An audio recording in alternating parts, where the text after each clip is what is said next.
আমাদের ক্যাম্পের সবারই অভিবাসী ইস্যুতে হঠাৎ করেই কঠোর অবস্থানে মধ্য এশিয়ার দেশ কিরগিজস্তান অবৈধ অভিবাসীদের ধরতে দেশ জুড়ে শুরু হয়েছে অপারেশন ইলিগাল নামের বিশেষ এ অভিযান।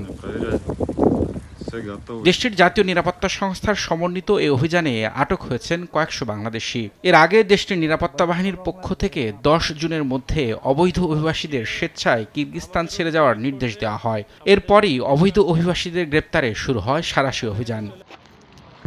নিরাপত্তা বাহিনীর অভিযানের কারণে চরম আতঙ্কে রয়েছেন প্রবাসীরা। বিশেষ করে দেশটিতে পড়তে যাওয়া শিক্ষার্থীরা রয়েছেন সবচেয়ে বেশি বিপাকে। এরই মধ্যে কয়েকশো বাংলাদেশিকে আটকের পর ডিটেনশন সেন্টারে নেওয়া হয়েছে।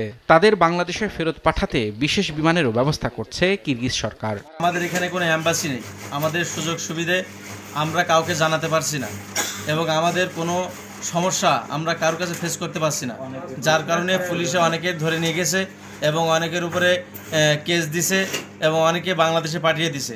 কিভাবে বৈধ করা যায়, কিভাবে আমাদেরকে বাংলাদেশ সরকার কিভাবে হেল্প করতে পারে, আমাদেরকে যেহেতু সহযোগিতা করে আমরা এতটুকু আশা, আমরা কিছু চাই না। এর আগে কিরগিজস্তানে অভিবাসীদের সংখ্যা আশঙ্কাজনক হারে বেড়ে যাওয়ায় উদ্বেগ জানায় দেশটির সরকার। জাতীয় নিরাপত্তা সংস্থার চেয়ারম্যান জানান, চলতি বছরের শুরু থেকে এ পর্যন্ত 61,000 পর্যটক, 30,000 বিদেশি শিক্ষার্থী ও 12,000 শ্রমিক কিরগিজস্তানে অবস্থান করছেন। এর মধ্যে 5,000-এর বেশি অবৈধ বলে জানান তিনি।